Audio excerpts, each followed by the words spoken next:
हम क्लास का आरंभ करते हैं। आप सबका बहुत बहुत स्वागत है। हरे कृष्णा। वांछा कल्पतरुभ्यश्च कृपा सिंधु अभिवच पतितानां पावनेभ्यो वैष्णवेभ्यो नमो नमः।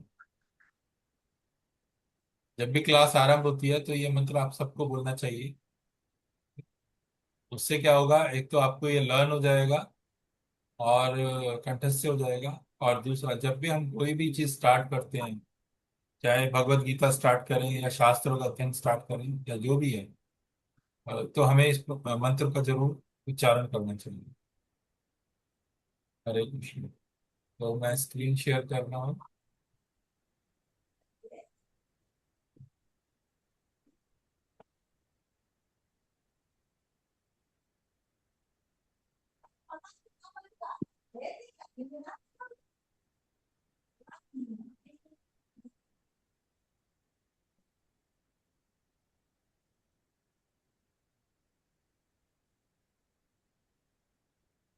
कल हम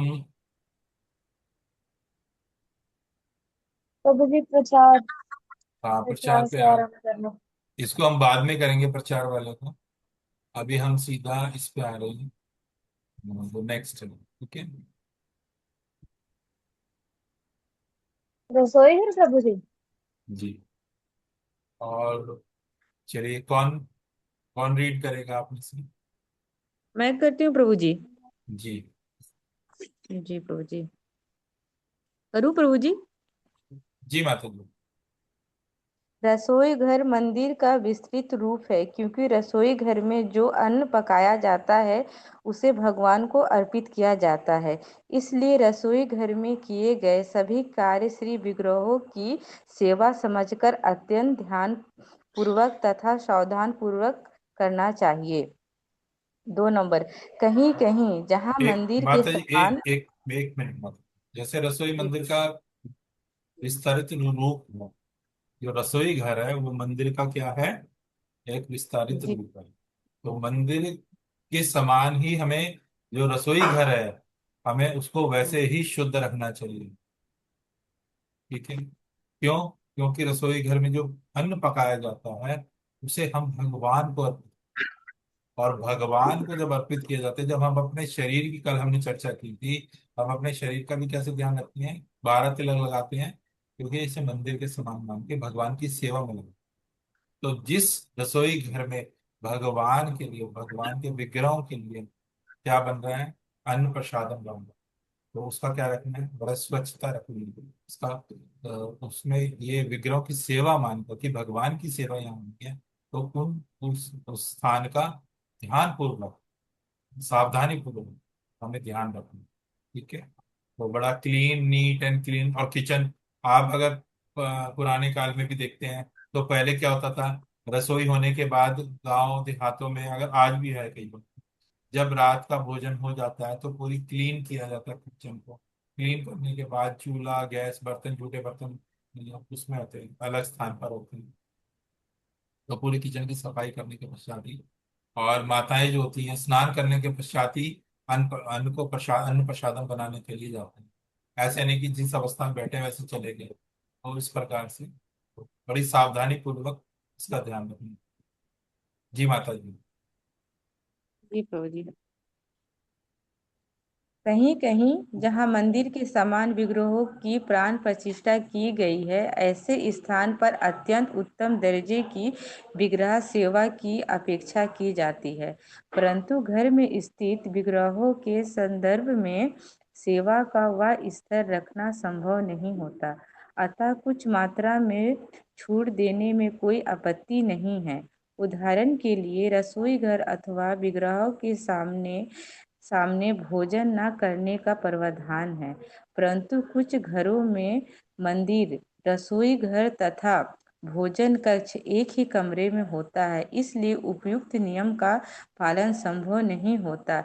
ऐसी परिस्थिति में विग्रहों के सामने पर्दा बंद कर देना चाहिए।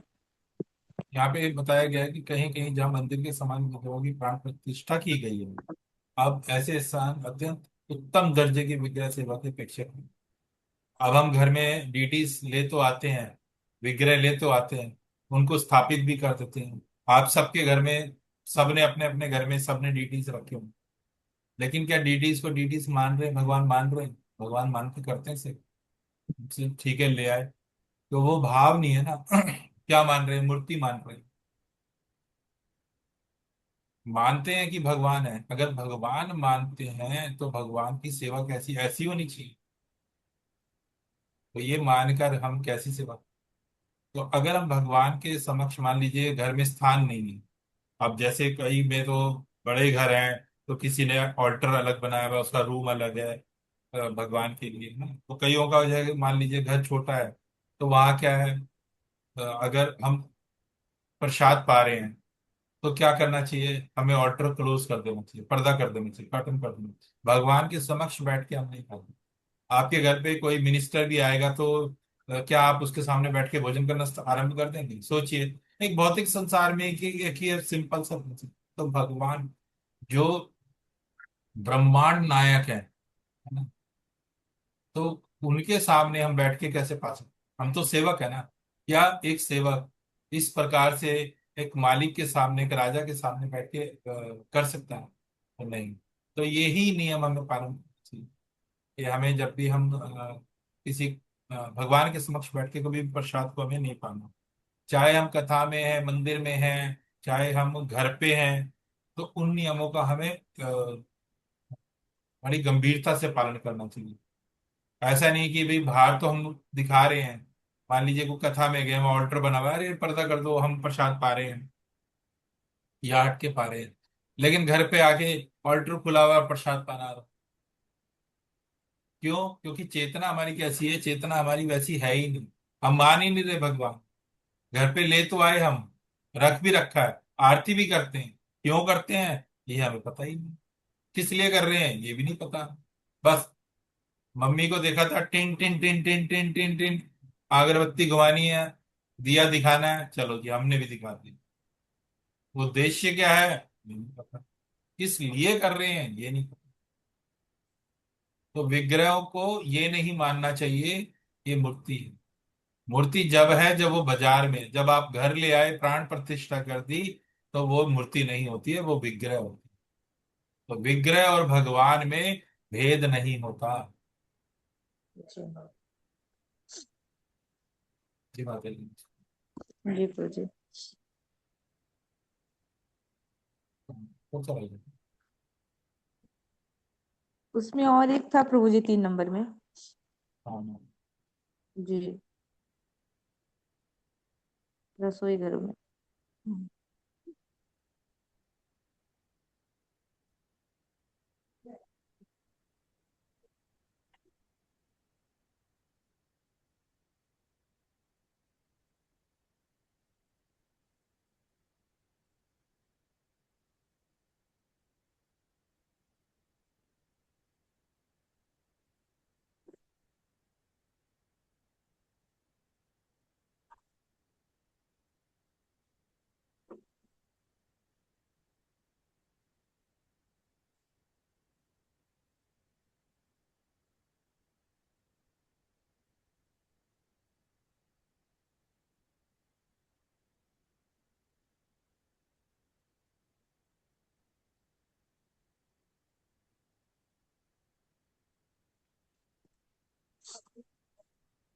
प्रभु जी 17 नंबर पेज के आसपास था।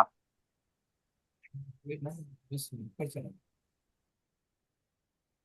हाँ ठीक है।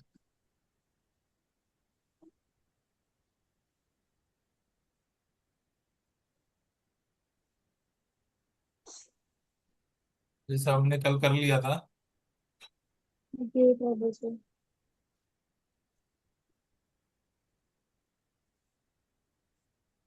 जी माता जी।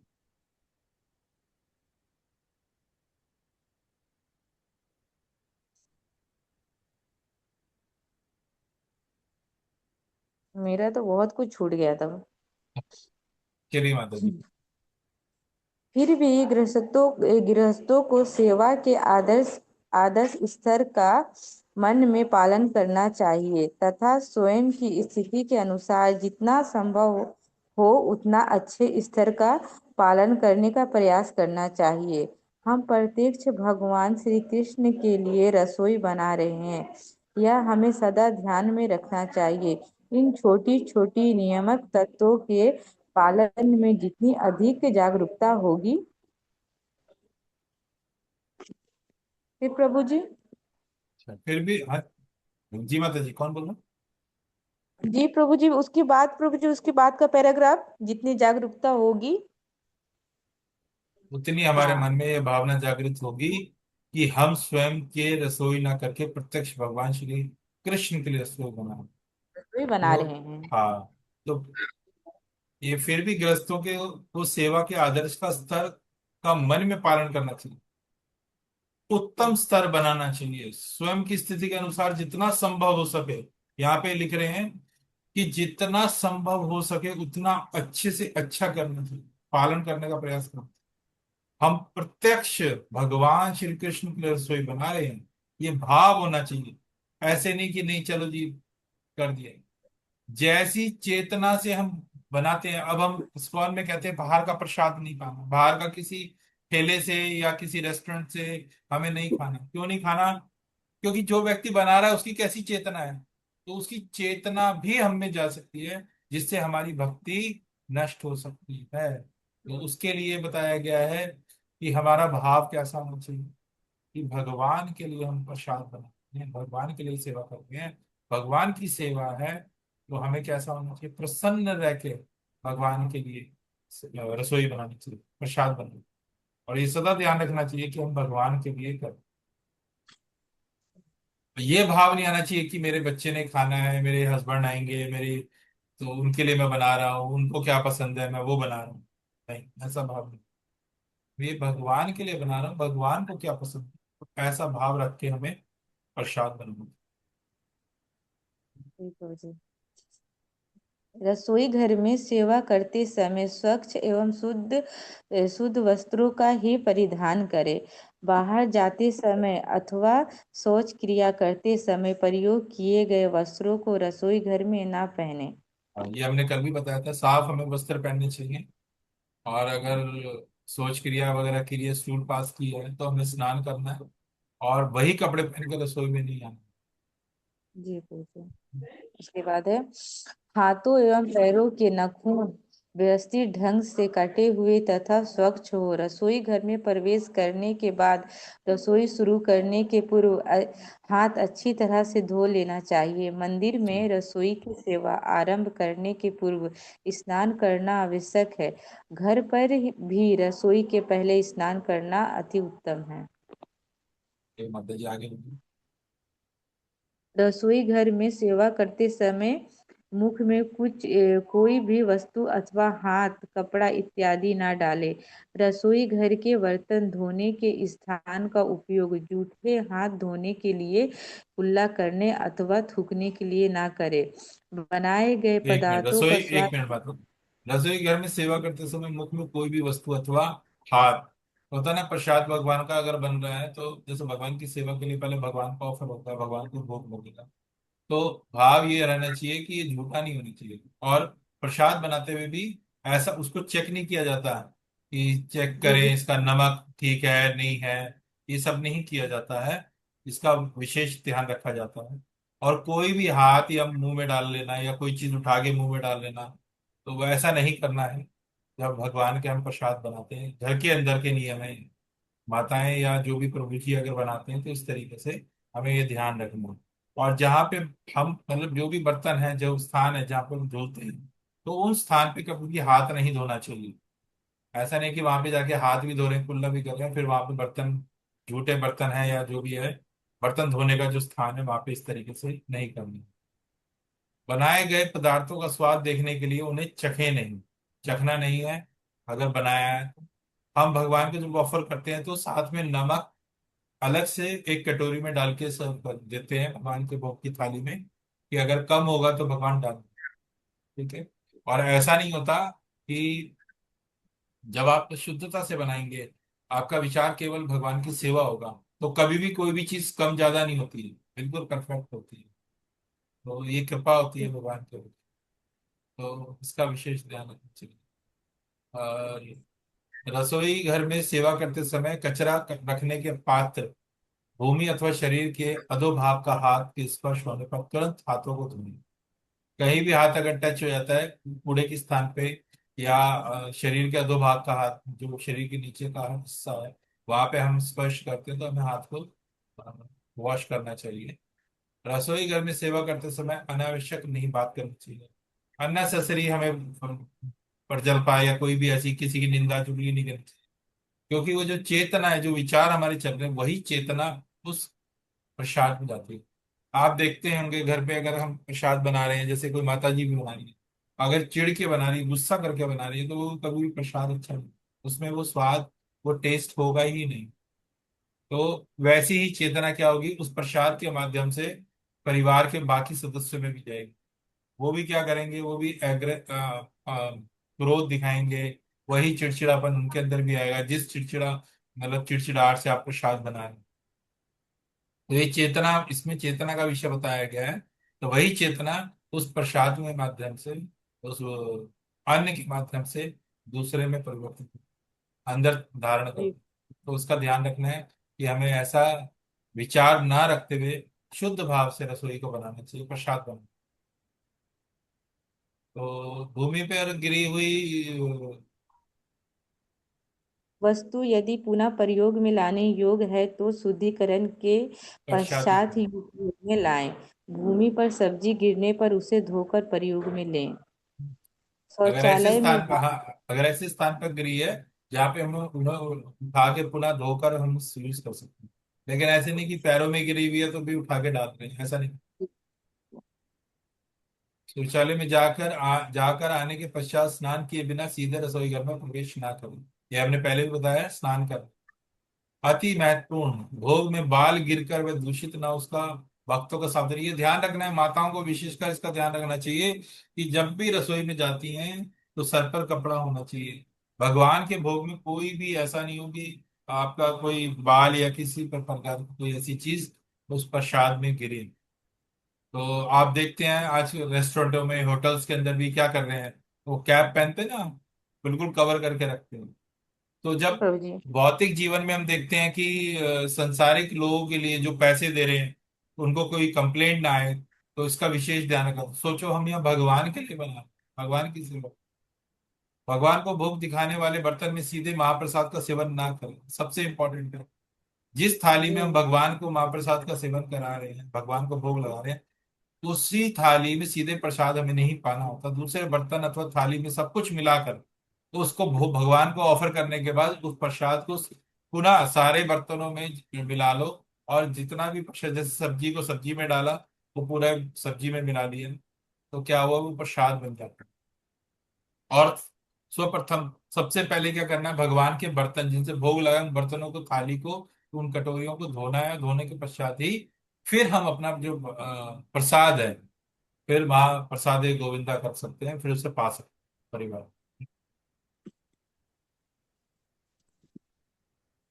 अब हम यहाँ पे आते हैं भक्तों से संबंध व्यवहार। अब कौन पढ़ना चाहेगा, कौन पढ़ेगा? प्रभु हाँ जी मैं पढ़ प्रभु जी। हाँ, पढ़िए।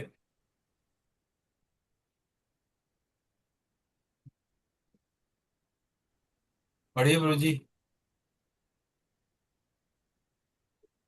जी प्रभु जी।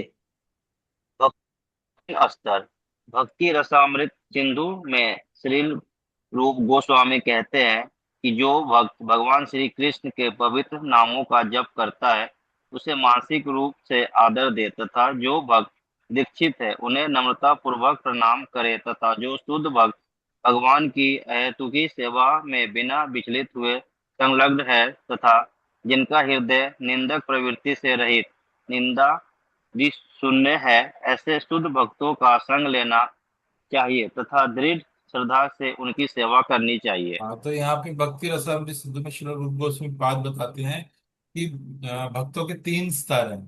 तो जो भक्त भगवान श्री कृष्ण के पवित्र नाम का जप करता है, केवल जप करता है, तो उसे मानसिक रूप से हमें आदर करना चाहिए। मानसिक रूप से मतलब उसका वो देखते के साथ ही समान। हरे कृष्ण। केवल नाम लेने से ही, अगर वो व्यक्ति नाम ले रहा है तो हमारा भाव उसके प्रति कैसा होना चाहिए, आदर का भाव होना चाहिए। तो मानसिक रूप से उसे जहां देखे हरे कृष्ण। तथा जो भक्त दीक्षित है, अब जो भक्त ने दीक्षा ली हुई है, तो उसे नम्रता पूर्वक प्रणाम करो, दंडवत प्रणाम, या जैसे भी जिस स्थिति में है उसे प्रणाम करो। तथा जो शुद्ध भक्त भगवान की अहेतु की सेवा में बिना विचलित हुए लगातार भगवान की सेवा में अपनी पूरा जीवन दे रखा है, तथा जिनका हृदय ऐसा नहीं है कि किसी की निंदा चुगली या किसी के दोष देख रहा है, ऐसा शुद्ध भक्त का संग लेना चाहिए। तो क्या होता है, इससे संग लेने से क्या होगा, दृढ़ श्रद्धा से उनकी सेवा करनी चाहिए। उससे क्या होगा, हमारे हृदय में परिवर्तन, हमारी चेतना शुद्ध। तो यहाँ तीन प्रकार के भक्त बताए। एक तो जो नया भक्त है, जो भगवान का नाम ले रहे हैं, उनको हमें क्या करना है, मानसिक प्रणाम, आदर पूर्वक प्रणाम। जो दीक्षित भक्त है, उन्हें विनम्रता पूर्वक प्रणाम करें। और जो शुद्ध भक्त है, उसका संग करने का प्रयास करें।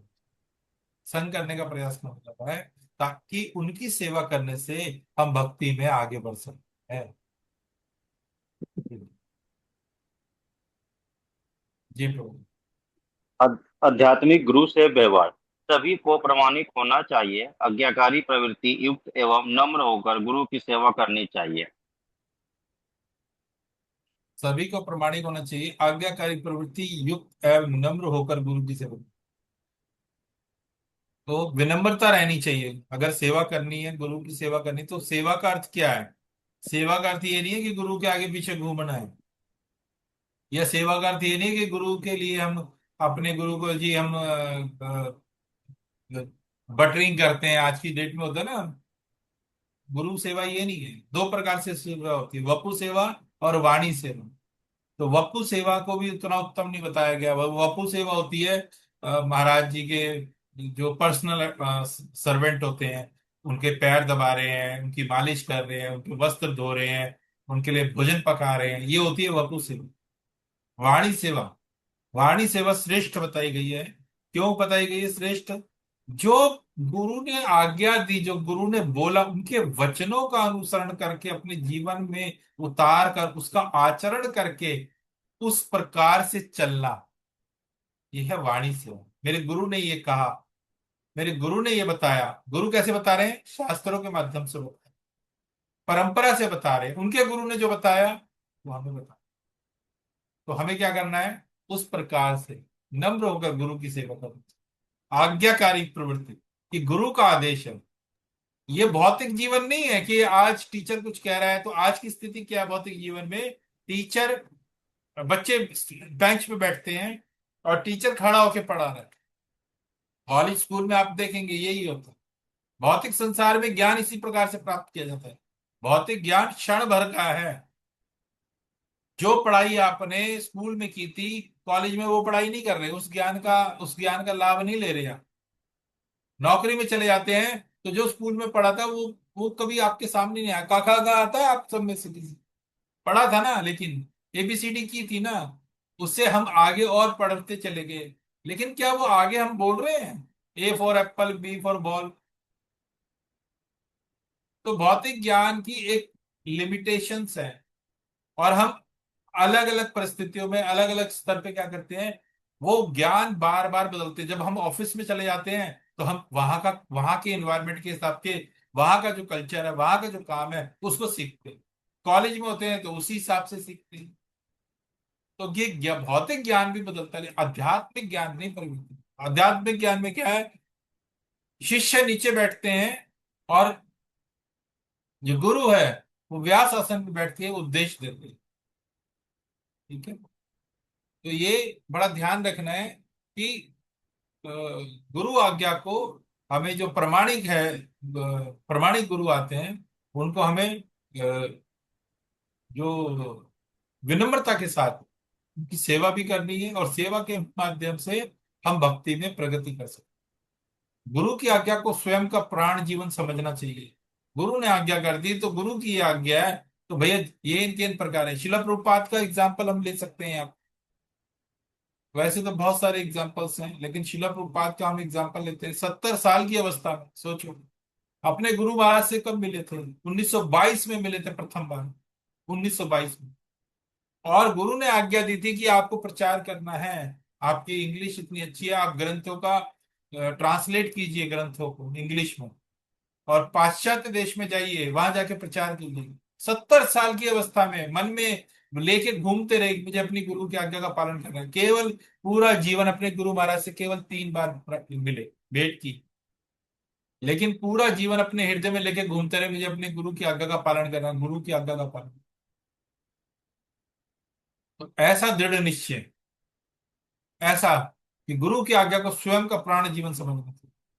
गुरु की उपस्थिति में उनकी आज्ञा के बिना दूसरे को उपदेश ना दे। अगर हमारे समक्ष हमारे गुरु बैठे हुए हैं, हमें शिक्षा उपदेश दे रहे हैं, तो उनके सामने हमें ये नहीं कि हमने 4 बात सुन ली तो हम दूसरे को बताने लगे, अरे मैं बताता हूँ तुम्हें, मैंने सुना हुआ है। तो इस प्रकार से हमें नहीं करना चाहिए। तो ऐसा नहीं है जो आपको बताया गया था वही दूसरे को बताएगा, सबकी परिस्थितियां अलग अलग है। जैसे एक डॉक्टर होता है ना, एक छोटे बच्चे को अलग दवाई देता है, एक यूथ होता है, जवान बच्चा जाएगा तो उसके लिए अलग मेडिसन होगी, एक ओल्ड एज बुजुर्ग जाएगा तो उसके लिए एक अलग मेडिसन होगी। तो सबके परिस्थितियों के अनुसार अलग अलग, वो गुरु को पता है कि इनके साथ इसको कैसा, किस प्रकार का उपदेश देना है।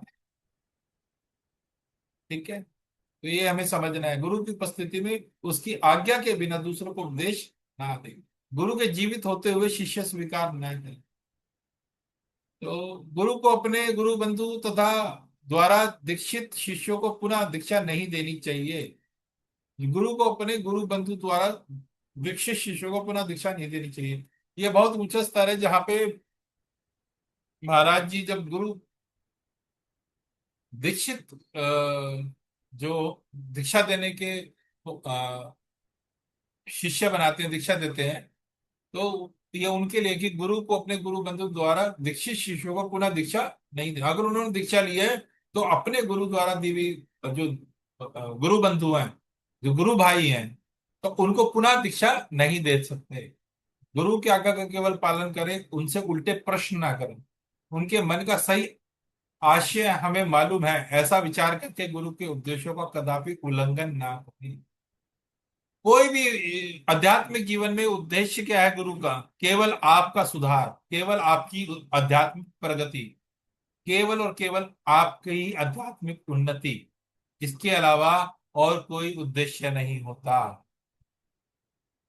ठीक है, तो गुरु की आज्ञा क्या करना है?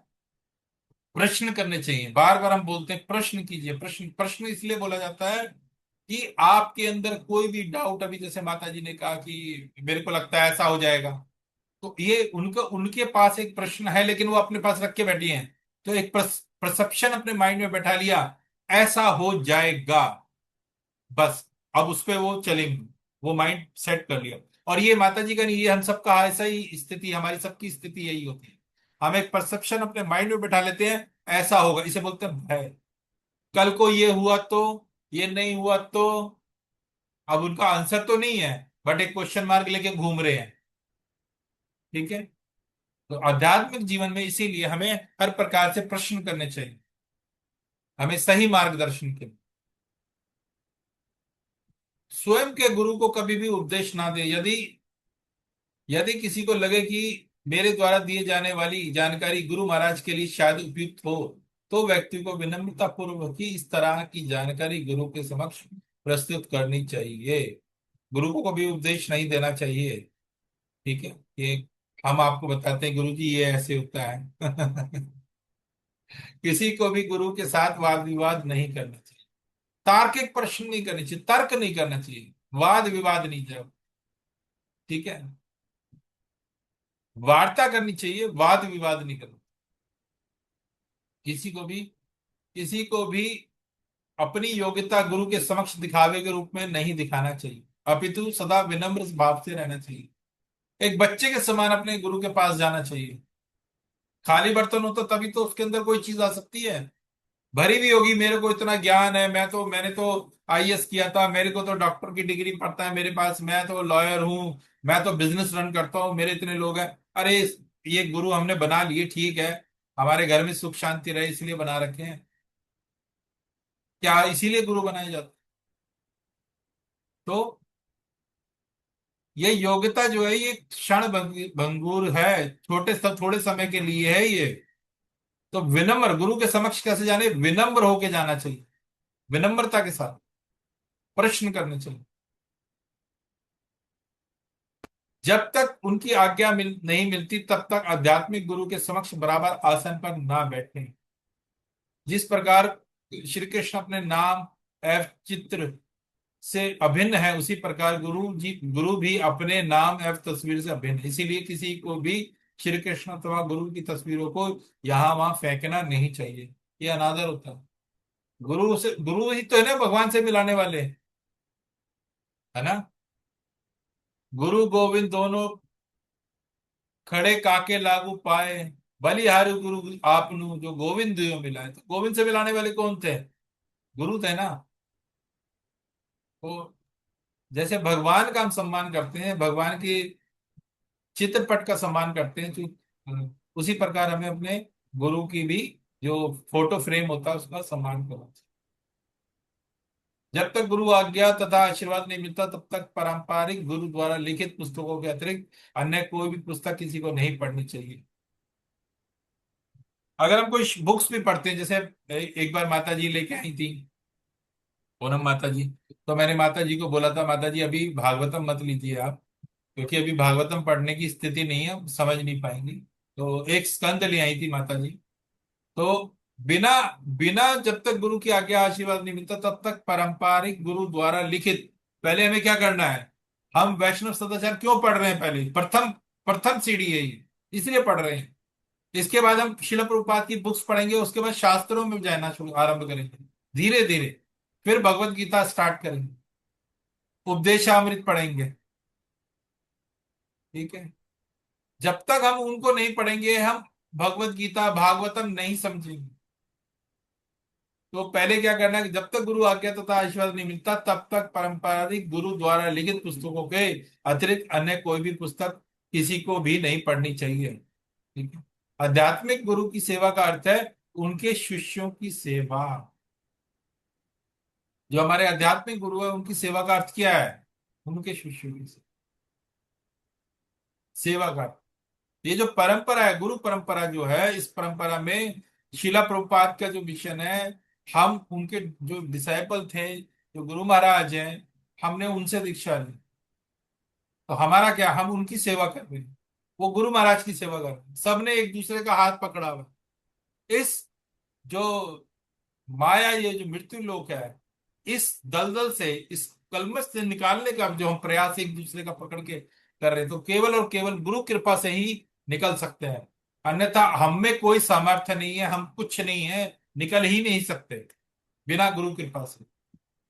ये विशेष ध्यान रखना चाहिए कि बिना गुरु कृपा से हम एक कदम भी भक्ति में उन्नति नहीं कर सकते, आगे बढ़ नहीं सकते, किसी चीजों को समझ नहीं सकते। मैं जो बोल रहा हूं, बता रहा हूं, समझा पा रहा हूं, ये भी केवल और केवल गुरु कृपा से ही है।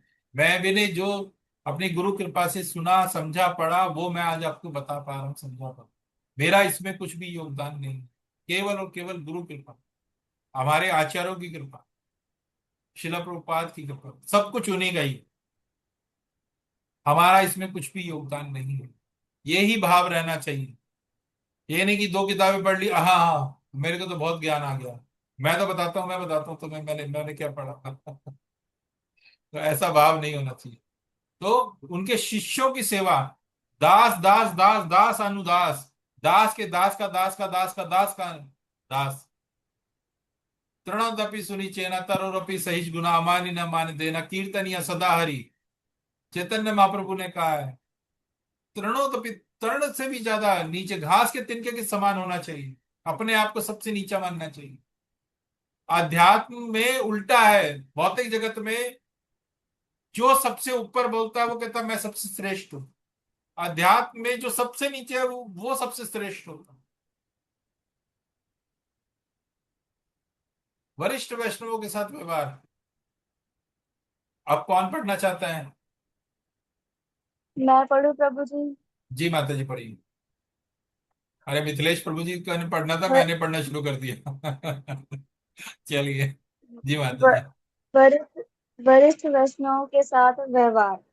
वैष्णव परंपरा के में अपने से ज्येष्ठ वैष्णवों के प्रति समर्पण का भाव तथा उन्हें उचित सम्मान देना अत्यंत महत्वपूर्ण है।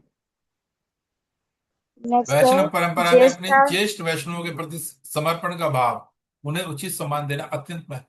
तो समर्पण का भाव जब तक हम अपने गुरु के प्रति, जिनसे हम सीख रहे हैं, समझ रहे हैं, सुन रहे हैं, जब तक हम अपने हृदय की बात उनसे नहीं करेंगे, जब तक हम ओपन नहीं होंगे, जब तक समर्पण नहीं होगा, समर्पण मतलब बस मैं तो बस सरेंडर। अब आप जैसे सरेंडर, जब तक समर्पण नहीं होगा, वो श्रद्धा नहीं आएगी, विश्वास नहीं आएगा, तब तक हम क्या करेंगे?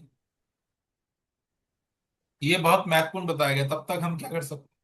हम आज इनको, आज इनसे सुन रहे हैं, कल इनसे सुन रहे हैं, कल इनसे सुनेंगे, कल उनसे सुनेंगे। आज इसकी इनकी अच्छा लगा, कल इनका अच्छा लगा। हाँ, ये अच्छा बोल रहे थे, वो अच्छा नहीं बोल रहे थे। ये अच्छा सुन रहे हैं, ये अच्छा बताते हैं, ये अच्छा, वो अच्छा नहीं बता रहे। ये करते करते करते करते क्या करेंगे? हम अपराध करते जाएंगे, और क्या होगा? हम ना इधर रहेंगे, ना इधर रहेंगे, ना इधर रहेंगे, हम कहीं नहीं रहेंगे। तो जी प्रभु जी। मक्का गए, मक्का गए, मादी कहा, एक ऐसा कुछ बोला जाता है, मक्का गए, मदीना गए, वापस आए, लौट के रहे पाजी के पाजी। तो इस प्रकार से होता है कि हम इधर भी चले जाते हैं, उधर भी चले जाते हैं, कभी इस डाल पे, कभी इस डाल पे, कभी इस डाल पे, लेकिन फॉलो कहीं नहीं कर पाते। तो इसका विशेष ध्यान है। वैष्णव परंपरा में अपने ज्येष्ठ वैष्णवों के प्रति सम्मान का भाव और उन्हें उचित सम्मान देना अत्यंत महत्व। जी माता जी, नेक्स्ट पे। ज्येष्ठता की श्रृंखला में सबसे ज्येष्ठ गुरु है, जिन्हें भगवान के प्रतिनिधि के सम्मानित देना चाहिए। इसलिए हम जिस प्रकार श्री कृष्ण का सम्मान करते हैं, उसी प्रकार उनके प्रतिनिधि का भी योग्य सम्मान करें। अरे हाँ, तो जैसे आप देखते हैं मंदिर में ऑल्टर में आते हैं, तो सबसे पहले हम किसको प्रणाम करते हैं? शिला प्रभुपाद को प्रणाम। उसके बाद जी। हम जाके चैतन्य महाप्रभु को प्रणाम करते हैं। फिर उसके बाद जाके हम भगवान को प्रणाम करते हैं। अलग देखिए, सबसे पहले कैसे जी करते हैं प्रणाम? हम जाते हैं गुरु महाराज, पहले शिला प्रभुपाद को प्रणाम करते हैं। फिर चैतन्य महाप्रभु, आपने देखे हैं जो विग्रह इस तरीके से है साइड में, फिर उनको प्रणाम करते हैं ऑल्टर में। फिर द्वारकाधीश, रुक्मणी द्वारकाधीश, उनको प्रणाम करते हैं। फिर जगन्नाथ जी, उनको प्रणाम करते हैं। तीन प्रणाम करते हैं अलग अलग। और सबसे प्रथम प्रणाम करते हैं शिला प्रभुपाद। और जब मंदिर से प्रणाम करके जब वापस जाते हैं, तो शिला प्रभुपाद को फिर पुनः प्रणाम करते हैं, फिर मंदिर से बाहर। और जब मंदिर में एंटर करते हैं, तो दरवाजे पे 3 बार पहले नॉक करना चाहिए, फिर मंदिर में एंटर करना चाहिए। ऐसे नहीं है कि सीधा आए मंदिर में टन अंदर चले गए। भगवान के दरबार में जा रहे हैं, भगवान साक्षात दर्शन दे रहे हैं, तो पहले 3 बार हम नॉक करते हैं। हमारे भी घर पे कोई आता तो पहले बेल बजाता है ना, पुराने वो जमाने कैसे में भी करना है लोग प्रभु करते जी? हो। हाँ, प्रभु जी, नो नो कैसे करना है? जैसे मंत्र बोल के? कोई मंत्र नहीं। आप जिस मंदिर में आते हैं, भगवान के समक्ष खड़े होके 3 बार टक टक टक दरवाजे पे करेंगे कि मैं आया। भगवान है ना, आपका भाव होना चाहिए कि प्रभु मैं आया हूं। तो भगवान जगन्नाथ इतनी बड़ी बड़ी आंखों से देखते हैं, हाँ पूनम माता जी आ गई हैं, वहीं से। ऐसा नहीं है कि हम भीड़ में लगे हुए हैं तो हमें कोई नहीं देख रहा। भगवान स्वयं हमें देख रहे हैं, चाहे कितनी भी भीड़ हो। मेरा भाव ये रहना चाहिए, भगवान मुझे देख रहे हैं। तो हमें क्या करना है? 3 बार नॉक करना है, फिर अंदर जाना है, और उसके बाद सबसे पहले श्रील प्रभुपाद को प्रणाम करेंगे। फिर उसके बाद गौर निताई हैं, उनका विग्रह है, तो उनको प्रणाम करेंगे। फिर जो रुक्मणी द्वारकाधीश है, उनको प्रणाम करेंगे। और इसी प्रकार जैसे अलग अलग हम मंदिरों में जाते हैं, तो सब में इस प्रकार से अलग अलग विग्रह होते हैं, तो सभी को ऐसे ही प्रणाम करना चाहिए। और किसी भी मंदिर में जाने से पहले हमें 3 बार नॉक करके जाना चाहिए। आपके भी घर में कोई आता तो 3 बार नॉक करता है ना, बेल बजाता जी है ना? प्रभु ऐसा तो जी। नहीं सीधे सीधा आ जाते हैं। तो इसी प्रकार से हमें करना चाहिए। जी माता जी। इनके पश्चात संन्यास का क्रम आता है। सन्यासियों में श्रेष्ठता का विचार करते समय जिन्होंने पहले संन्यास दीक्षा ली है, उन्हें ज्येष्ठ सन्यासी समझना चाहिए। जी, आगे बढ़िए। जब दिन में पहली बार हम सन्यासी को देखें, तब पूरे आदर के साथ साष्टांग प्रणाम करें। मायावादी सन्यासियों का संग हम नहीं करते, फिर भी उन्हें योग्य सम्मान देना आवश्यक है। हाँ, सन्यासी उनके मतलब जिन्होंने सन्यास ले लिया है वह ज्येष्ठ गुरु हैं। तो जिनके भगवान के प्रतिनिधि के समान, भगवान के रिप्रेजेंटेटिव हैं, वो भगवान के प्रतिनिधि हैं जो हमें ज्ञान दे रहे हैं। उन्होंने आत्म साक्षात्कार किया है, तभी उन्होंने सन्यास लिया। सन्यास लेके क्या कर रहे हैं? वो उस ज्ञान को, उस ज्ञान, तत्व ज्ञान को सब में वितरित कर रहे हैं, सबको बता रहे हैं, सबका उद्धार कर रहे हैं, पतित आत्मा।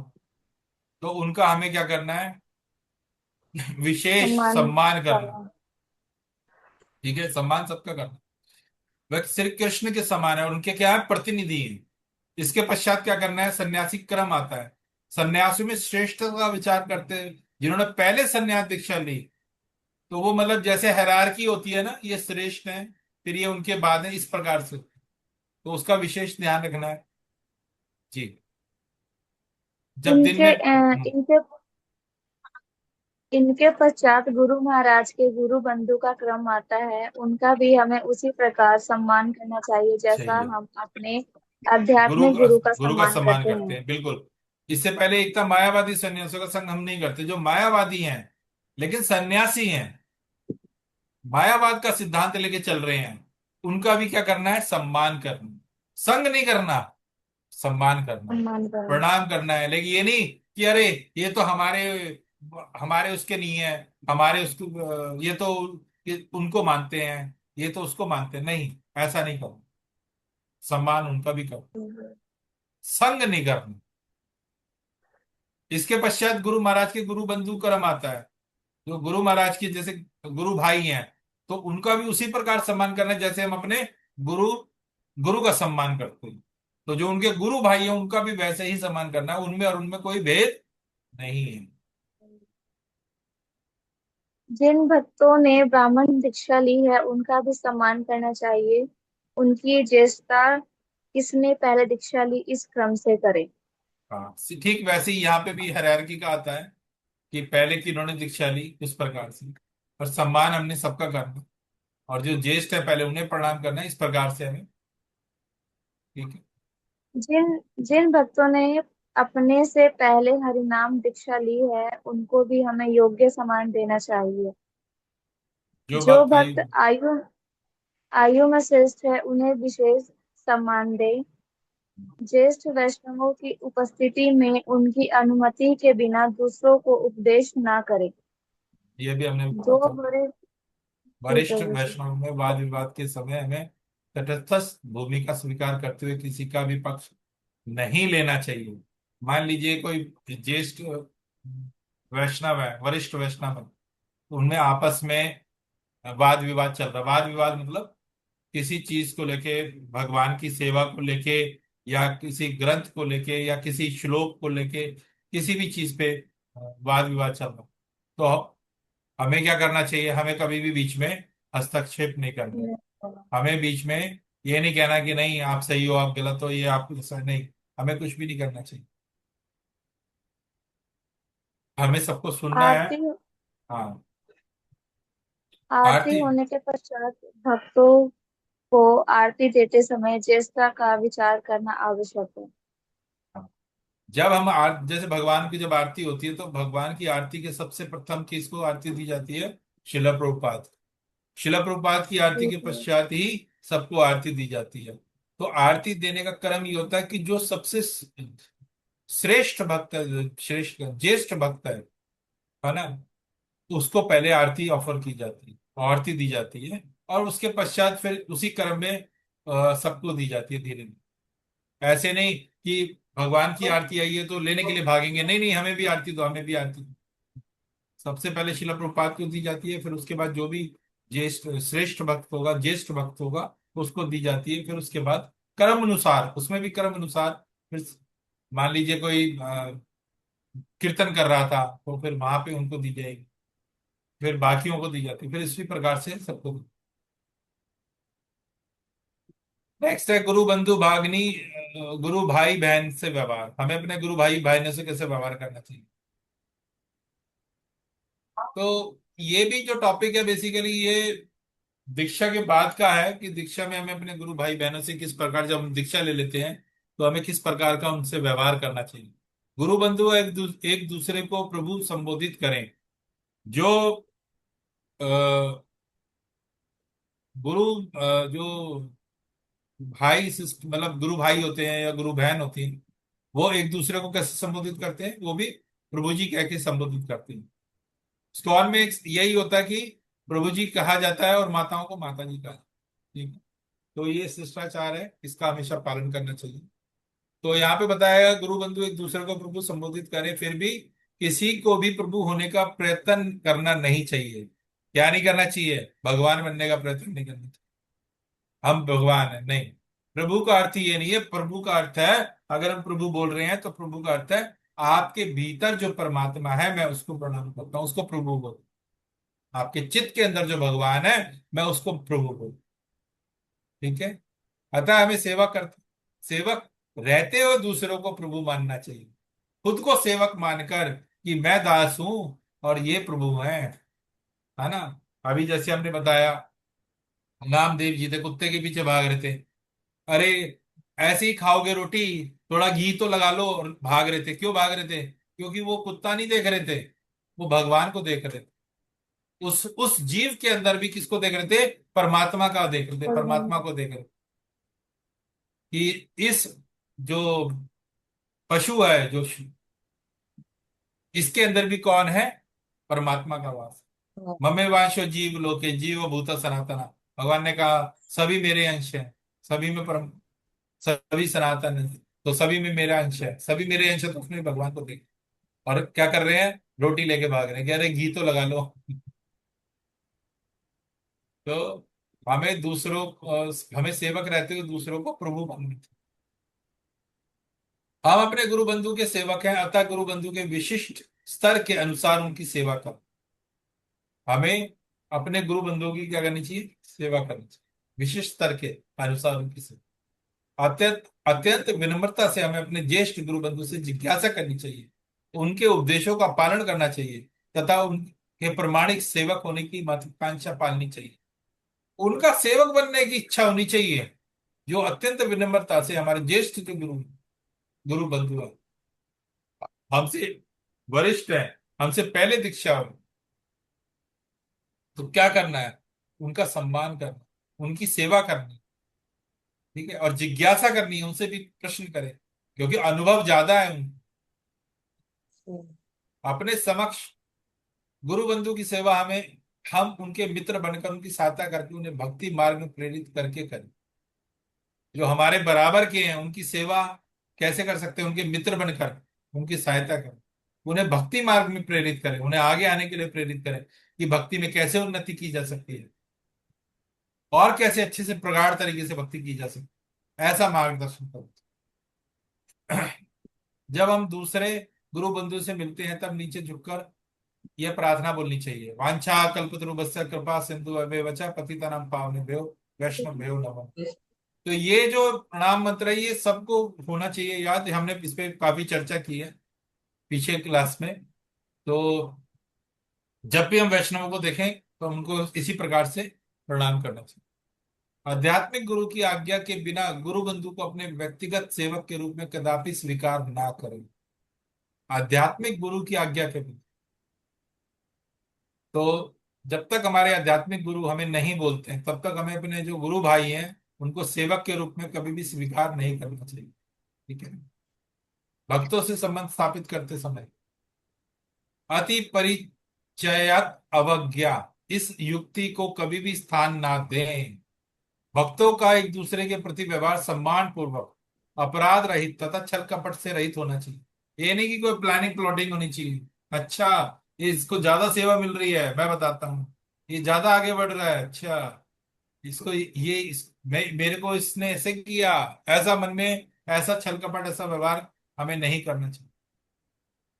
भक्तों को एक दूसरे के प्रचलित नाम से नहीं पुकारना चाहिए। अभी हमने बताया जैसे प्रभु की से ही हम बात संबोधित करते हैं, प्रभु जी प्रभु जी। प्रभु ऐसे भी नहीं, प्रभु प्रभु प्रभु जी के साथ संबोधित किया जाता, सम्मान के साथ। किसी को भी अपनी स्तुति, अपने कर्तव्य कृत्यों एवं अपनी योग्यता की बड़ाई दूसरे भक्तों के सामने नहीं करनी चाहिए। सभी को ये जानकारी होनी चाहिए कि उनकी कोई भी योग्यता नहीं है। हम जो भी करने के योग्य हैं वे केवल गुरु और वैष्णव की कृपा मात्र से है।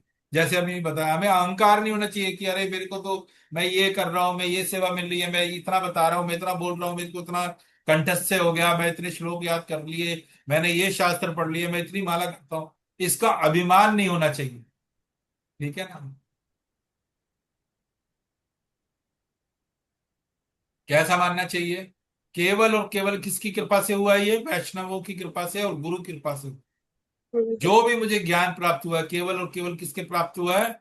मेरे गुरु की कृपा से प्राप्त हुआ और वैष्णव की कृपा से प्राप्त।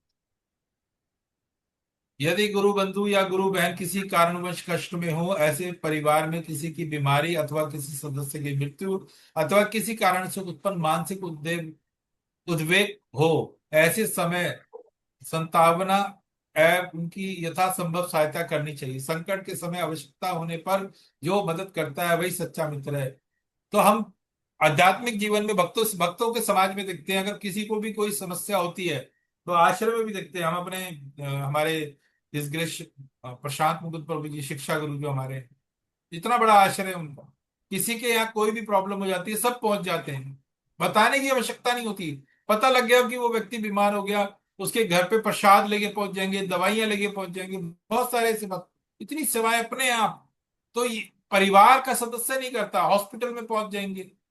परिवार का सदस्य पहुंचे ना पहुंचे, डिवोटी जरूर पहुंच जाएगा, भक्त जरूर पहुंच जाएंगे। ये परिवार से भी बढ़कर है। तो ये संघ का प्रभाव है। ठीक है। तो ऐसे करना चाहिए।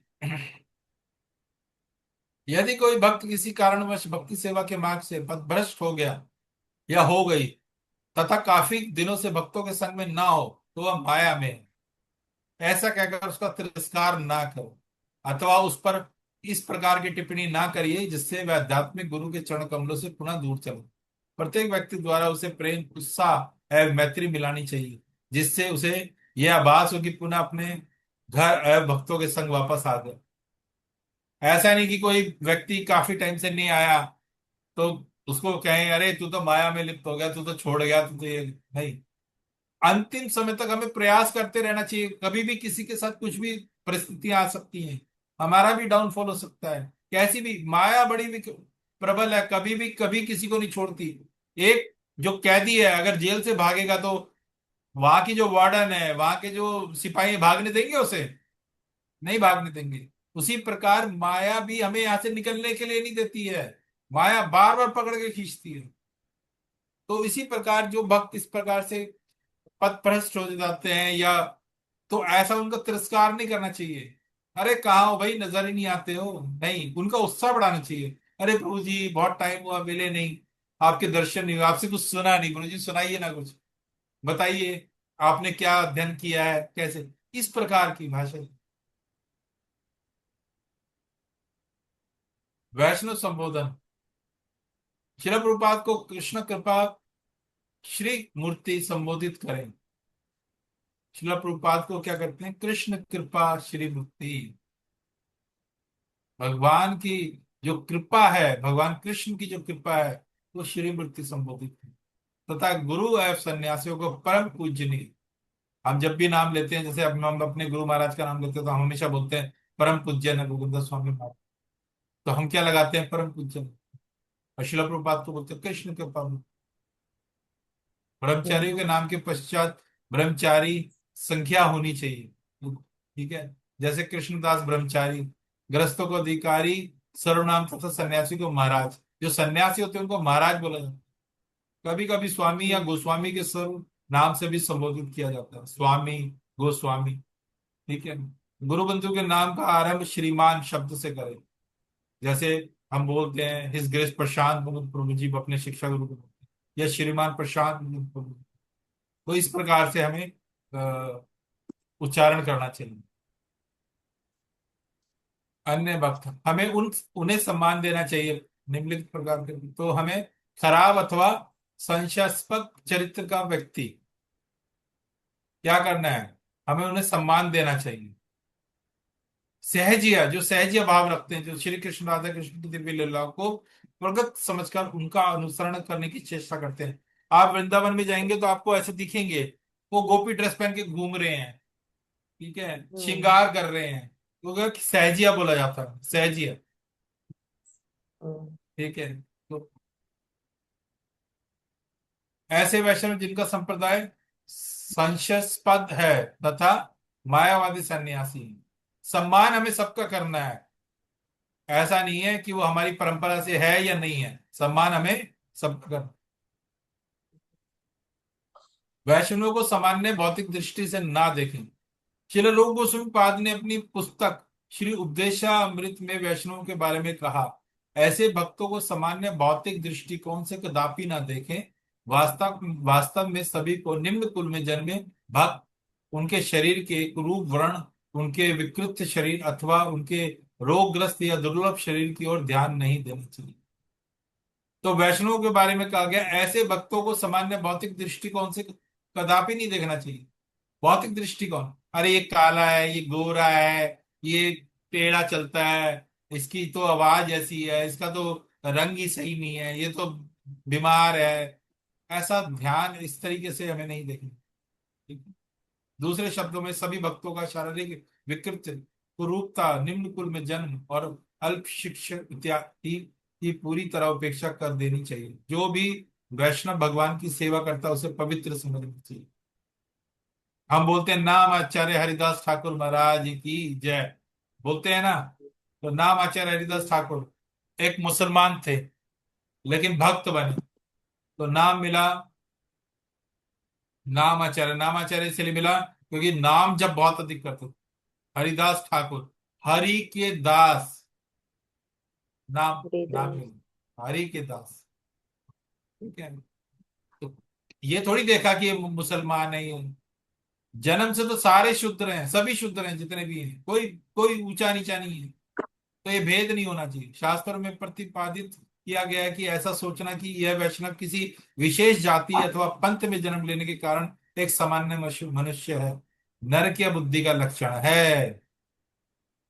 मतलब अगर ऐसा सोचते हैं, भैया मैं तो ब्राह्मण कुल में जना हूं, ये तो पता नहीं कौन से कुल का है, तो ऐसा सोचना शास्त्रों में ये बताया गया है, विशेष करके स्पेशल मेंशन किया गया है। नरकीय बुद्धि का लक्षण है ये।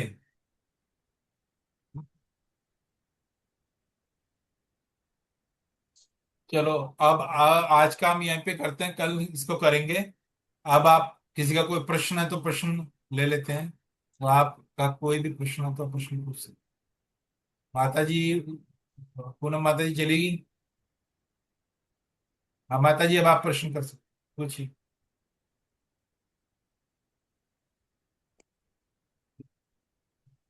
माता जी अनम्यूट कीजिए। हाँ, मैं वो लहसुन प्याज का बोल रही थी। हरे कृष्ण तो फिर जी। जैसे हम कभी बाहर तीर्थ वगैरह में जाते हैं कहीं, तो वहां पे फिर क्या ग्रहण करना हमें? तीर्थ में जाते हैं वही प्रसाद ग्रहण करना है, प्रसाद ही पाना है माता जी। तीर्थों में तो जैसे कहीं खाएंगे तो वहां लहसुन प्याज तो डाला ही होगा फिर। नहीं होता माता जी, हम नहीं जाते हैं, हम भी तो जाते हैं, कहीं नहीं होता। और हमें ऐसा स्थान देखना चाहिए जहां पे लहसुन प्याज नहीं डलता है। अगर मान लीजिए कोई ऐसी स्थिति भी है कि हमें बाहर पाना है, तो अपने साथ तुलसी दल रखना चाहिए।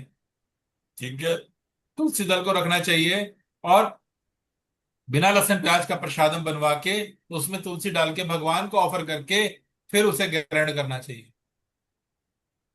अब जैसे हम कहीं जाते हैं तो हमारी तो क्या दिनचर्या है, तो हम तो अपना बर्तन भी साथ लेके जाते हैं। जैसे मैं और मेरी जो धर्मपत्नी ब्रज विलासिनी देवी दासी, अगर वो जाती हैं, हम साथ जाते हैं, या किसी मान लीजिए कोई ऐसी है, हमें अपने रिलेशन में जाना है, रिलेटिव के जाना है, और मजबूरी है कि रुकना है, तो हम अपना बर्तन लेके जाते हैं, खुद बनाते हैं, भोग लगाते हैं, प्रसाद पाते हैं। मैं मतलब हम अपनी सिस्टर के यहाँ भी जाते हैं तो हम उनके बर्तन में नहीं प्रसाद पाते, क्योंकि वो लहसुन खाते हैं, प्याज खाते हैं, उनके बर्तन में नहीं खाते। उन्हें पता है ये कुछ नहीं पाएंगे। तो आज की स्थिति क्या है, वो हमें अपने आप उन्हें पता है इन्होंने पाना नहीं है, डिस्पोजेबल प्लेट दे देते हैं कि इसमें पालो, ठीक है ना। फ्रूट दे देंगे, फ्रूट पालो। हम पानी ग्लास भी इस्तेमाल नहीं करते। तो माता जी ये तो नियम हमें अपने आप बनाने पड़ेंगे, है ना। हमें लगता है कि मुश्किल होगा, हमें लगता है ये नहीं होगा, ऐसा नहीं होगा, वैसा नहीं होगा, पर सब कुछ होता है माता जी, सब कुछ। हम किसी भी स्थान पे जाएंगे वहां पे हर जगह जरूरी नहीं है। अगर हम बोलेंगे कि हमें बिना प्याज लहसुन का प्रसादम बनाना है, या तो आप स्वयं बना लीजिए, या अगर कोई बना रहा है तो उससे बनवा लीजिए और तुलसी दल डालिए, भगवान को ऑफर कीजिए, फिर उसे उसे ग्रहण कीजिए। तुलसी दल, तुलसी के पत्ते हमेशा अपने पास रखने चाहिए, ये नियम। और धाम में अगर जाते हैं, वृंदावन धाम जाते हैं या मायापुर धाम जाते हैं, या वृंदावन धाम जाएंगे तो वहां पे तो लहसुन प्याज इस्तेमाल ही नहीं होता। जगन्नाथपुरी जाएंगे, वहां पे लहसुन प्याज इस्तेमाल ही नहीं होता। हाँ, तो धाम में तो जगन्नाथपुरी में है तो नहीं होती। ऐसा। हाँ, तो आप वृंदावन जाइए, वहां पे भी नहीं है। हाँ आप प्रभु ऐसे जी था। आप ऐसे स्थान पे क्यों जाती है जहां पे लहसुन प्याज इस्तेमाल हो रहा है? आप ऐसे स्थान पे जाइए ना जहां पे नहीं है, बहुत है ऐसे स्थान। नहीं, मोस्टली तीर्थ की बात बात कर रही हूँ, जैसे काशी विश्वनाथ चले गए, वहां भी नहीं यूज होता क्या? अगर माता जी आप बोलेंगे कि मेरे को बिना लहसुन प्याज का चाहिए तो वहां मिल जाएगा। बोलना चाहिए, ठीक है। लेकिन अगर हम इस तरीके से कहेंगे कि भाई हम यहाँ जाते हैं, हमें तीर्थों में जाना चाहिए, पर सब जगह मिलता है माता जी, ऐसा नहीं है, प्रयास करना चाहिए। और दूसरा एक प्रयास ये भी करना चाहिए कि हम खुद खुद बनाएं। और अगर ऐसी स्थिति है भी, तो हम ऐसी भी चीजें आती हैं, जैसे फ्रूट्स हम लेके जा सकते हैं, फ्रूट्स ले सकते हैं, है ना। कुछ ऐसे ड्राई फ्रूट्स होते हैं, नट्स होते हैं, हम वो भी ले सकते हैं, दूध ले सकते हैं। जरूरी नहीं है ना कि हमें पूरा भोजन ही खाएंगे हम। तीर्थ का अर्थ क्या होता है? तीर्थ पे जाने का अर्थ होता है तपस्या। तपस्या का अर्थ ये नहीं होता कि वहां गए पिकनिक, हाँ भाई रबड़ी लिया, छाछ लिया, लस्सी लिया, पूरी लिया, पूरे 56 भोग खाएंगे, हम तो तीर्थ पे आए, पिकनिक मनाने थोड़ी आए हैं। तीर्थ का अर्थ है हम्म। तपस्या। तो तपस्या क्या है? कम खाएंगे, अधिक से अधिक भगवान का स्मरण करेंगे, भगवान का नाम लेंगे, भगवान का जप करेंगे, भगवान का दर्शन करेंगे, ये अर्थ होता है। लेकिन आज की स्थिति में क्या बना दिया? तीर्थ का अर्थ बना लिया कि हम धाम में गए, तीर्थ में गए, घूमो फिरो, खाओ पियो बस, यहाँ ये खाए, यहाँ ये खाए, यहाँ भगवान के दर्शन नहीं किए। पर मानसिक स्तर पर अपने आप को स्ट्रांग करना है, मानसिक, मेंटल लेवल अपना स्ट्रांग करना है, ये विशेष ध्यान दो। ये बातें हो सकता है आपको अभी लगेंगी, अरे ये तो बड़ी मुश्किल है, ये तो बड़ा टफ है, ये तो कैसे होगा, ये तो बड़ा मुश्किल है। ऐसा नहीं है माता जी, धीरे धीरे धीरे धीरे जब आप शुरू करेंगे तो आप स्वतः ही देखेंगे कि अरे ये अपने आप कैसे हो गया, सब कैसे हो गया। आप जब नाम जप करना शुरू करेंगे, आप जो कह रहे हैं ना लहसुन प्याज, ये अपने आप छोड़ देंगे। ये जो चाय बोल रहे हैं अपने आप छूट जाए, स्वतः ही छूट जाएगी। आप नाम जप हम्म। करना आरंभ कीजिए ना। जब नाम जप करना आरंभ करते हैं, नाम में इतनी शक्ति, अपने आप स्वतः खुद छोड़ दोगे आप, खुद ही हम्म। अपने आप से बोल दोगे कि मैं नहीं खाऊंगी, मैं नहीं पीऊंगी। प्रभु जी भूख भी उतना नहीं लगता है फिर। बिल्कुल। तो जब तक हम अपने अंदर अंदर अंदर से परिवर्तन करें, अंदर से, वो जो आत्म नहीं, साक्षात्कार की हम बात फैमिली में करते हैं। सबको लेके चलना पड़ता है ना प्रभु जी। फैमिली में सबको लेके चलना पड़ता है, बच्चे नहीं छोड़ना चाहते हैं, या माता जी हस्बैंड नहीं इस मानते हैं। जीवन में, इस जीवन में आप जब आए थे, प्रकट हुए थे, तो पूरी फैमिली के साथ प्रकट हुए थे। और जब हम जीवन से जाते हैं तो क्या पूरी फैमिली के साथ जाते हैं? ऐसा नहीं है। ये हमारी इंडिविजुअल जर्नी है माता जी, हमारी अपनी खुद की जर्नी है।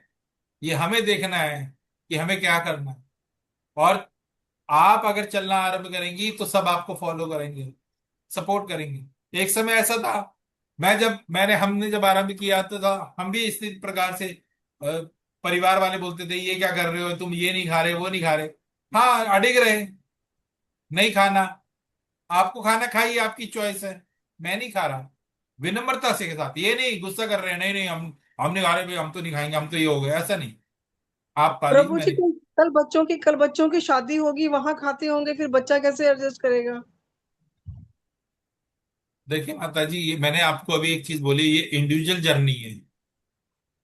आगे बच्चे के भविष्य में क्या होगा क्या नहीं होगा, ये आप उसके रिस्पॉन्सिबल आप नहीं ले सकते। हाँ, नहीं वो तो है। है ना। आपको अभी नहीं पता उनका कहाँ विवाह होगा, वो कहाँ जाएंगे कहाँ नहीं जाएंगे। आपने थोड़ी हम्म। तय कर रखा है, तय तो कहीं और किसी ने कर रखा है। तो आप ये कैसे निर्णय ले सकते हैं कि आगे क्या होगा। आप केवल वो अपने तो विषय में सोचिए ना। मैं अभी क्या कर सकती हूँ। तो आप जो संस्कार अभी बच्चों को देंगे वही तो वो लेके जाएंगे। तो माता जी, जब ठीक है। तक हम दृढ़ता नहीं लाएंगे, अपने अंदर दृढ़ता नहीं लाएंगे, तब तक हम कुछ नहीं कर सकते। फिर हम यही करते रहेंगे, इफ और बट। ऐसा हो सकता है, वैसा हो सकता है, ये हो सकता है, ये नहीं हो सकता। हम ये करते रहेंगे इस जीवन में। तो भक्ति मार्ग में अगर आपको आना है, भक्ति मार्ग में आगे बढ़ना है, इस जन्म मृत्यु के चक्र से निकलना है, भगवान कृष्ण की प्रेमा भक्ति प्राप्त करनी है, तो ये तपस्या तो करनी पड़ेगी। तप का अर्थ क्या होता है? तप का अर्थ है तपस्या। तपस्या है क्या? अपनी अपनी इंद्रियों को कंट्रोल करना। ये जो हम बोल रहे हैं लहसन प्याज, ये क्या है? ये इंद्रियां ही तो हैं, भाग रही हैं, विषय हम्म। भोगों में भाग रही हैं। हाय हाय, लहसन हम्म। प्याज नहीं मिलेगा तो स्वाद नहीं आएगा। चाय नहीं मिलेगी तो स्वाद नहीं आएगा। इस इंद्री को तो कंट्रोल करना है। जब तक ये इंद्रियां कंट्रोल नहीं होंगी, मन कंट्रोल नहीं होगा, ये बुद्धि जागृत कैसे होगी? ये बुद्धि समझेगी कैसे भगवान को? तो इन इंद्रियों को कंट्रोल करना है। तो तपस्या का अर्थ क्या है? अपनी इंद्रियों को संयम में लाना। ठीक है। तो धीरे धीरे नाम जप के द्वारा ही होगा। अगर इंद्रियां विषय भोगों में लगी रहेंगी, तो अध्यात्म में हम चाहे कितना भी कुछ पढ़ लें, कितना कुछ करें, आप इसको नहीं समझ पाएंगे। ठीक है माता जी। और प्रभु जी, तो वैसे भी जो हम सोचते हैं वैसे होता नहीं है। होता तो वही है जो ठाकुर जी चाहते हैं। हम लोग कितना भी प्लानिंग कर ले, कोई भी सब प्लानिंग बिगड़ कर जाता है। जी, अपने भले जीवन में आप पहले कैसी भी शरणागति प्लानिंग हो जाए करके तो चलिए, हम। जितनी भी प्लानिंग करके चलिए, जीवन वैसे चलेगा ही नहीं आपका। जो आपके हाँ, नहीं वो प्रारब्ध, तो है। हाँ, जो आपके प्रारब्ध से मिला हुआ है, आपने पूर्व जन्म, अब ये सुकृति आपको मिली, भगवान की कृपा है कि आप सुन रहे हैं, समझ रहे हैं और इस तरफ आने का प्रयास कर रहे हैं। लेकिन सोचिए, भगवान की सेवा करनी आरंभ करेंगे तो क्या क्या नियम नहीं फॉलो करेंगे? वैदिक, जब हम्म। तक हम वैदिक विधि के नियमों को नहीं मानेंगे, हम अध्यात्म को समझ नहीं पाएंगे, नियम में नहीं हम्म। बनेंगे। है ना। एक बच्चा भी स्कूल में जाता है तो नियमों को मानता है, ये यूनिफॉर्म पहन के आना है, इतने बजे लंच करना है, इतने बजे पहुंच जाना है क्लास के अंदर, इतने बजे आपका हाफ लंच होगा, पीरियड होगा, खेलना है, इतने बजे से सारे नियम बताए जाते हैं। बच्चा बिल्कुल फॉलो करता है ना। कॉलेज में जाता है, फिर वहां के नियमों को फॉलो करता है। तो उसी प्रकार से आध्यात्मिक, जब भौतिक जीवन में हम नियमों को फॉलो करते हैं, तो अध्यात्म में जब हम वैदिक नियमों का पालन नहीं करेंगे, तो अध्यात्म को समझ नहीं पाएंगे, चल नहीं पाएंगे। अब मैं स्वयं लहसुन प्याज खा रहा हूं, मैं आपको हम्म। कैसे बोल सकता हूं आपको। मेरी वाणी में उतना उतना बल होगा ही नहीं। जो काम मैं कर रहा हूं, अगर मैं आपको बोलूंगा करने के लिए, वो स्वयं मैं नहीं कर रहा। तो ऐसे तो बहुत सारे गुरु हैं। आज की स्थिति देखिए, वो देखते हैं कि हमारे पास लोग आने चाहिए। मैं किसी की निंदा नहीं कर रहा, लेकिन आज की स्थिति बताता हूँ कलयुग में क्या हो रहा है। आज यही स्थिति हो रही है। आप कितने कंफर्टेबल हैं, लोग पहुंच जाते हैं, अरे प्रभु जी हमसे ये सब नहीं होता, चाय कॉफी हम नहीं छोड़ सकते, कोई बात नहीं, नाम लो आप, चाय पीते रहो कोई बात नहीं, लहसुन प्याज खाते हो कोई बात नहीं, खाते रहो, नाम लो नाम। अरे नाम अंदर जाएगा ही नहीं, नाम का प्रभाव ही नहीं होगा, जब तक अंदर से शुद्धि की चेतना शुद्ध नहीं होगी। चेतना शुद्ध करने के लिए तो तपस्या करनी पड़ेगी ना। क्या तपस्या है? अपनी इंद्रियों पे नहीं संयम बाबू जी, बनाना। जैसे जैसे जगाई और मगाई थे, नित्यानंद जी ने उनको, कितने बुरे बुरे लोग थे वो लोग, उनको नाम दिया, पहले पहले नाम दिया तभी तो सुधरे ना वो। ऐसे नहीं सुधरे माता जी। जगाई मगाई थे, तो जगाई मगाई ने क्या किया था? पहले नित्यानंद प्रभु के सर पे वो मिट्टी का घड़ा दे मारा। जब हम्म। रक्त निकलने लगा, तो नित्यानंद हम्म। प्रभु इतने दयालु हैं, महावदन्ना है, उन्होंने उनको क्षमा कर दिया, फिर भी क्षमा कर दिया, और चैतन्य महाप्रभु से प्रार्थना कर दी। चैतन्य महाप्रभु ने सुदर्शन निकाल लिया हम्म। कि आप, मैं इन्हें नहीं छोड़ूंगा। इतना क्रोध आ गया भगवान को।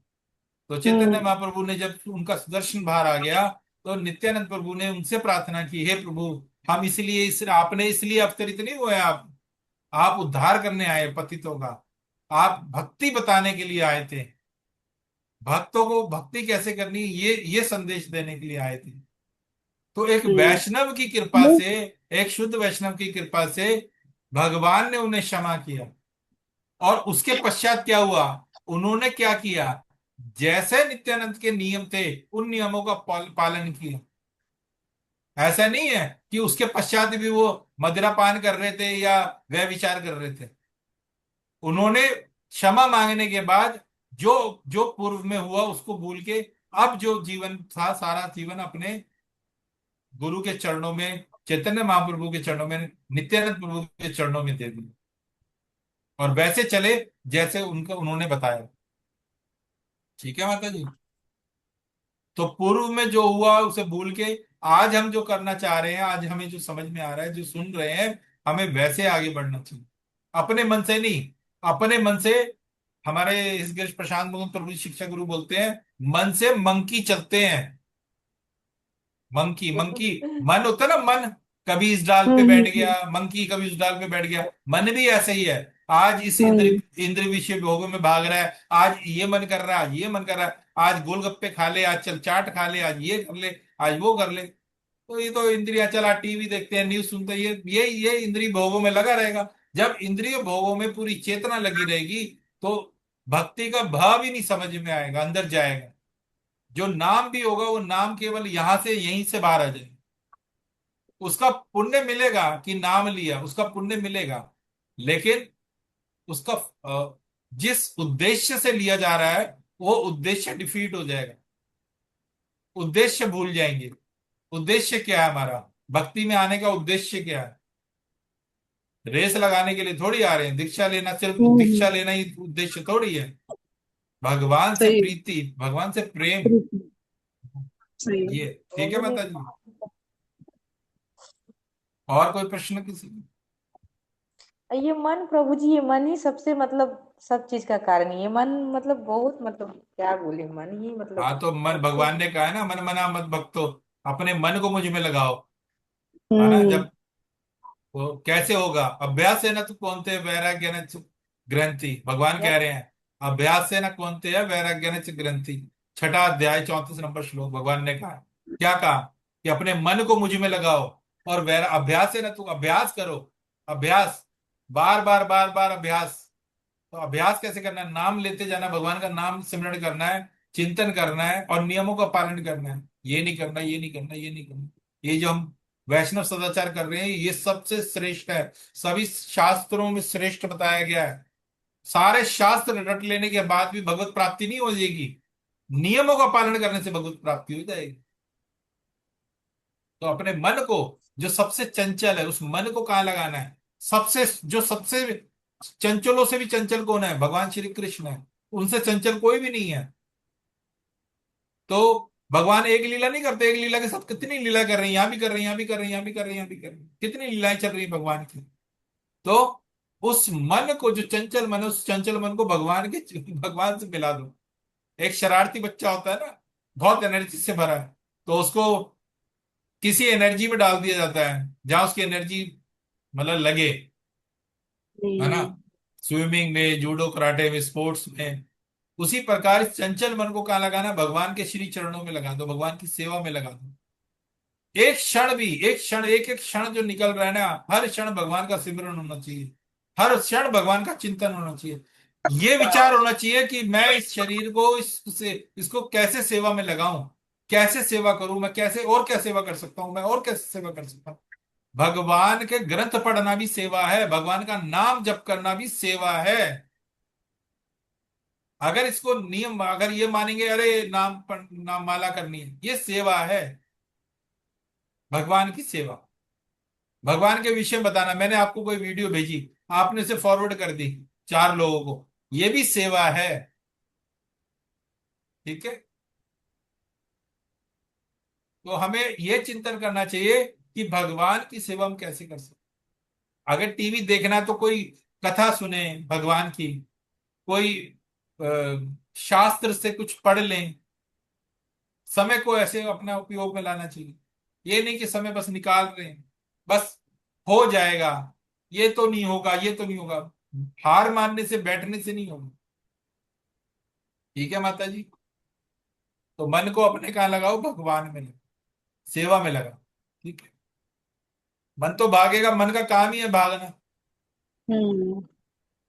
तो ये जो इंद्रियों को कंट्रोल करना है, यही तो है तपस्या का अर्थ। क्या है? यही है। धीरे अच्छा धीरे धीरे प्रभु जी, इच्छाएं एक खत्म डाउट होंगी। और जी माता जी। एक एक डाउट और पूछना है। जब दीक्षा होती है यहाँ एस्कॉन में, तो जो मंत्र दिया जाता है क्या वहां पे? देखो माता जी, महामंत्र। हरे कृष्ण हम्म, महामंत्र है। ठीक है। जी। हाँ। जब गुरु महाराज आपको दीक्षा देंगे, जब वो समय हम्म। आएगा, तो आपको नाम दीक्षा दी जाती है। नाम, तो आपको नाम दिया जाएगा और हरे कृष्ण महामंत्र ही बोला जाता है, वही जप करना है। पर दीक्षा के लिए, दीक्षा के योग्य भी बनना है। और दीक्षा के योग्य बनने के लिए 4 नियम को कड़ाई से पालन करना है। इस्कॉन हम्म। में माला करनी है, अधिक से अधिक माला करनी है। ठीक है।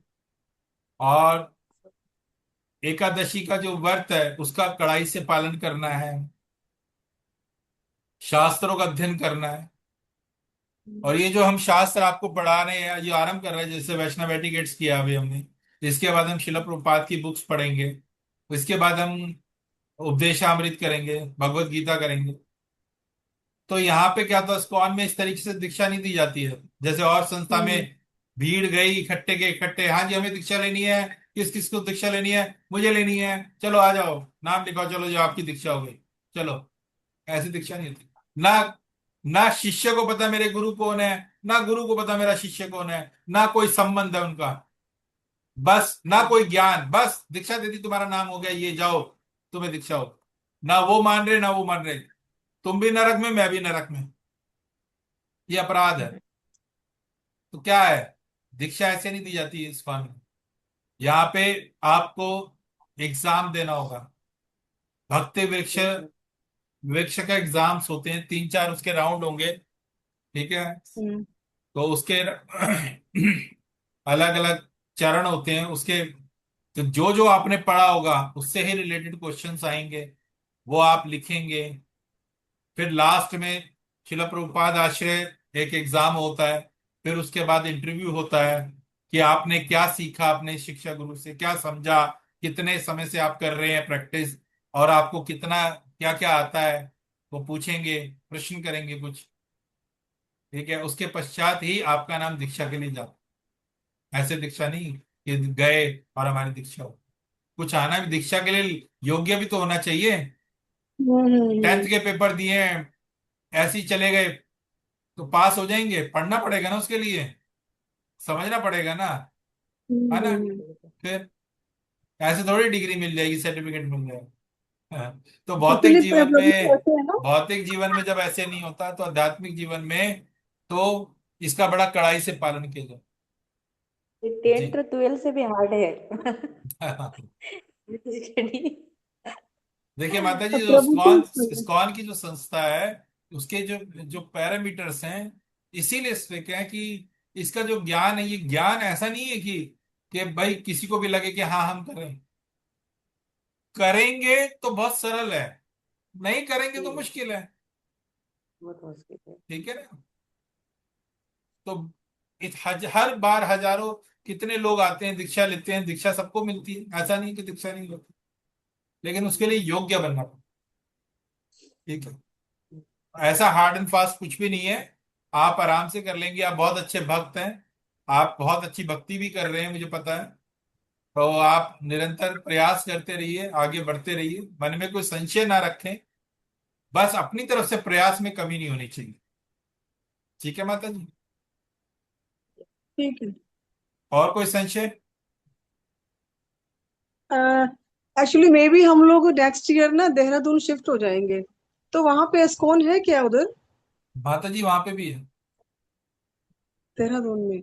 जी, तो वहां पे हम कर सकते हैं, वहां पे कंटिन्यू कर सकते हैं वहां पे। वहां भी कंटिन्यू कर सकते हैं और यहाँ वहां जाके भी यहाँ से जुड़े रह सकते हैं। अभी माता जी बैठी है ना, आगरा से जुड़ी हुई हैं, वेस्ट बंगाल में आगरा। ठीक है। और आगरा से यही नहीं है, कई भक्त हैं और आगरा से गांव से जुड़े, जरूरी नहीं है माता जी कि हम दिल्ली में, तो दिल्ली से जुड़े हुए हैं। ठीक है। ठीक है। ठीक है, तो आपकी वो आपकी इच्छा है। अगर आप स्वतंत्र है अपनी इच्छा के, आप अगर जुड़े रहना चाहेंगे तो जुड़े रहेंगे, आप अगर वहां से जुड़ना चाहते हैं तो वहां से जुड़ सकते हैं, जैसी आपकी इच्छा हो। नहीं, वही तो ना, अगर मुझे वहां जाके एस्कॉन नहीं मिलेगा तो देहरादून में जहाँ हम रहते हैं वहां से दूर है प्रभु जी तो तो आपके कांटेक्ट में है। स्कूल में सिर्फ हम दर्शन करने जाएंगे, पर शिक्षा गुरु थोड़ा ना बदलते, शिक्षा गुरु तो कहीं से भी हम जो तो है जहाँ आपको हम सीख रहे हैं। यहाँ से भी आप कर सकते हैं, कंटिन्यू कर सकते हैं वहां से। ठीक है, चलिए ठीक है, फिर हम आज इस क्लास को यहीं विराम देते हैं और फिर हम कल समय पे मिलेंगे। 8:30 का ही टाइम रखते हैं और कल इसको, क्योंकि मेरे को ये लग रहा है भी ये जल्दी से जल्दी हमें इसे कंप्लीट करना है।